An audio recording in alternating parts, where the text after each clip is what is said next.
Hello and welcome to the next part of the course. All right, really excited about this. This is where we kind of get into the interesting, really nitty-gritty, awesome stuff. Okay, this is where Facebook advertising, when you're learning it, becomes cool. And the reason is because you get to go into your ad set level and you get to start messing around with your core targeting. That's right, you get to start messing with all the options and seeing what comes up. All right, now I'm already in the ads manager, and you'll see this is just a draft account that we're using that's just going to help, give us a space for us to be able to work and run through here. So now I'm already in the campaign section, so I've already chosen an objective and moved to the ad set level. You can see by that right here. But if you're not there yet, just go to your ads manager, and then once you click into your ads manager, you'll basically see this. And to get to your ad, you just create campaign, and it'll do that and get you here, unless you want to edit one like we were just in this one. So I'll unclick that and click that and then click edit, and then it'll bring it up. So remember always to name your campaigns every time you switch from campaign to ad set to ad. It's definitely the first tip, but we've already selected traffic for this one, so we're going to roll with traffic and then move to the ad set.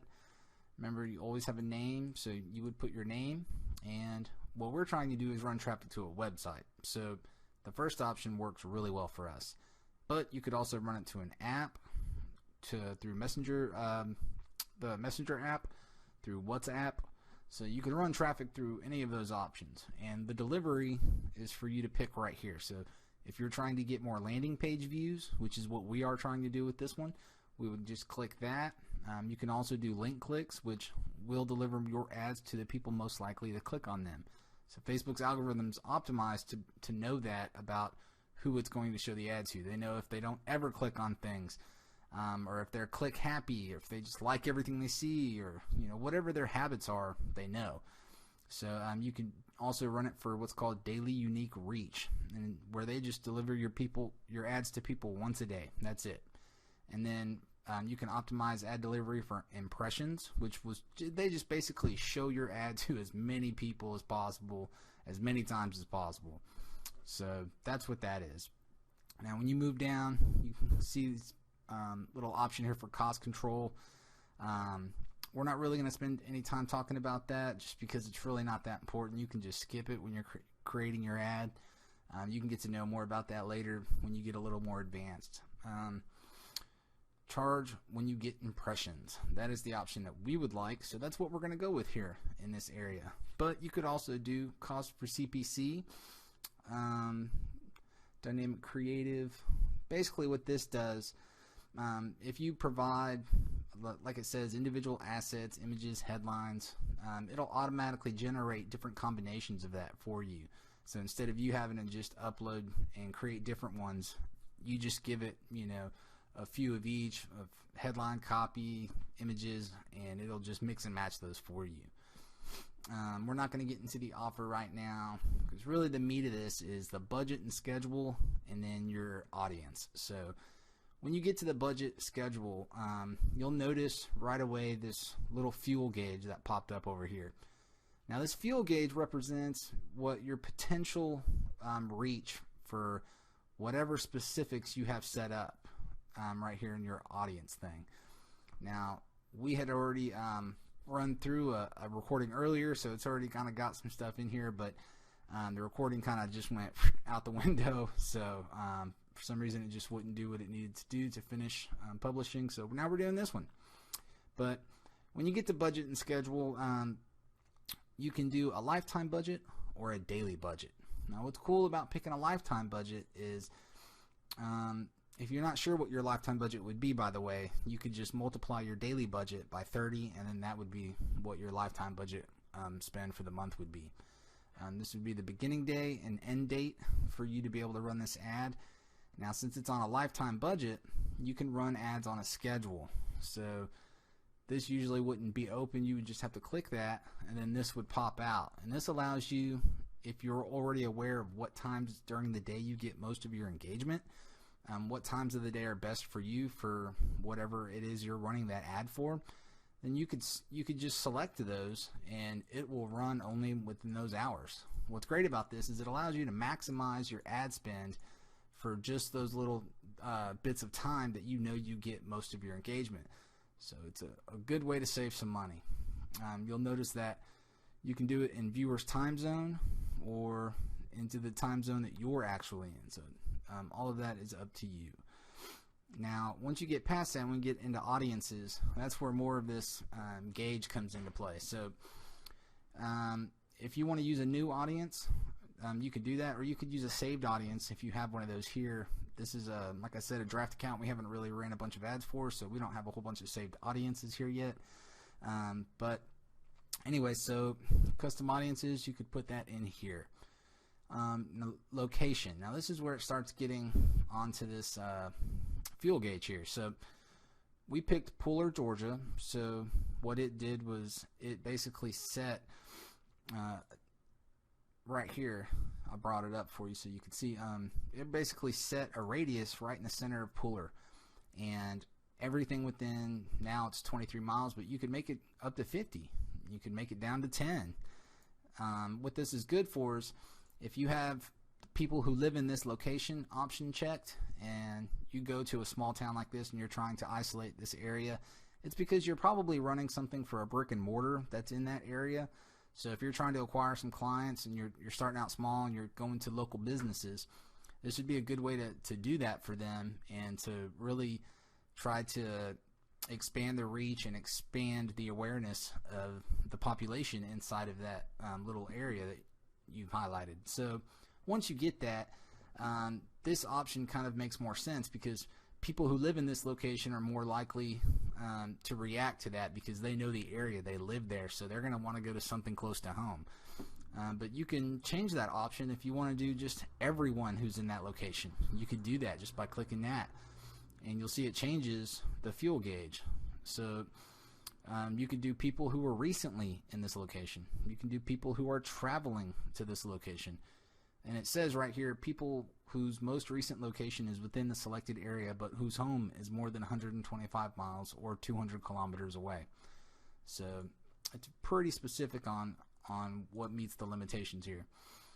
Now, if you scroll down, just note, if you don't have to do a city, you could do a state, you could do a neighborhood, you could do a couple of them paired together to create kind of like a triangle area. I mean, it's really up to you.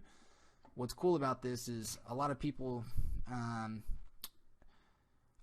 try to overthink it, but what's a good tool that you could use that might help you is, say if you're trying to sell a certain product and maybe you're trying to sell it in the United States, but you're not sure what are like some hot spots for you to maybe try and sell that with. Well, if you're not sure of the hotspots, you could go to Google Trends and then punch in that item and see where it's browsed the most, and then start trying with those locations.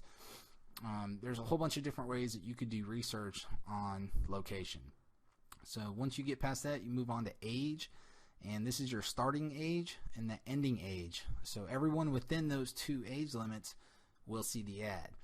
So just make sure that if you're selling anything like if you're advertising for like a brewery or like an event with alcohol or anything like that, that ad is only being showed to people who are above legal drinking age. So and that goes for anything else. So that goes back to the key ad policies. Just make sure that you're sticking to all of Facebook's advertising policies and community guidelines. Now, for gender, you could do both men and women by selecting all, or you could just do men. Or maybe it's a product or an advertisement tailored to women. You could choose that now. You could also do English speaking. So we picked English US, but you could also do English UK. Oops. See? UK. Or you could do them both. I mean, it's really up to you. Now, when we get down to detailed targeting, these is where things get a little interesting. So we had teddy bear selected because that was the example that we used, but I mean, you could really use anything. So if there's anything that you like, unicorns, rainbows, furries, basketball, football, sports, athletic equipment, you could try to search for people that have that interest, and If you don't find it right here in this bar, then you might be able to just find it and go to the search bar like we did here for teddy bears. So this is the interest. These are a page for teddy bears, and you can just put those names of those pages in and see if they come up, and then you could use those to narrow down. And you can do that and repeat that with pretty much everything. So I mean, it's very difficult to find something that doesn't fit the criteria for you to be able to do that. So I'm just throwing some ideas out here for you. You could also think about it if you don't already have the metrics. You know, if you have the metrics, then it'd be a lot easier, because then you can go in and see if they're married, what type of school background they have, you know, what kind of hobbies do most of these people like, or what kind of jobs do they have, and then you can start narrowing it down, you know, bit by bit. And this says your audience is defined. It's at 240,000 people. But for me, especially in such a small area, you'll notice that without anything on here, I mean, 240,000 people is still a lot. I like to get my audience size down to, depending on my budget and a couple other things, somewhere between 20 and 50,000. And that really just seems to be the sweet spot of audience size for me. Maybe some other people have had different experiences, but for most of what we do, that's a pretty decent sized audience. Especially when you're going from B2C. So you can also include or exclude based on those same exact things. So if you're trying to include, you just put them all inside this box, and it'll give you another option for you to add another one after you pick your first one. But if you want to exclude based on that, then you could do that. So let's see, teddy bears. So they have an interest for teddy bears right here, and you could do additional interest, which will just basically do either or type scenario. It will show it to people who are one of both. They doesn't have to be both. They don't have to meet both of those standards to be able to see the ad. But if you did want to do it like that, you could what's called narrow audience, and once you hit narrow audience, it will go one step further and allow you to input another piece of information. And once you do that, then it will be, they have to meet teddy bears, and they have to whatever the next one is too. So you see where you can kind of just really narrow in on people. So this works with so many different variations. I'm not even going to go through them just because there's literally that many. If you use your brain, I'm sure you could think of quite a few ways to use that. So add a connection type. So connections is really just for people who you already have some sort of engagement with. So if people have already liked your page, friends of people who like your page.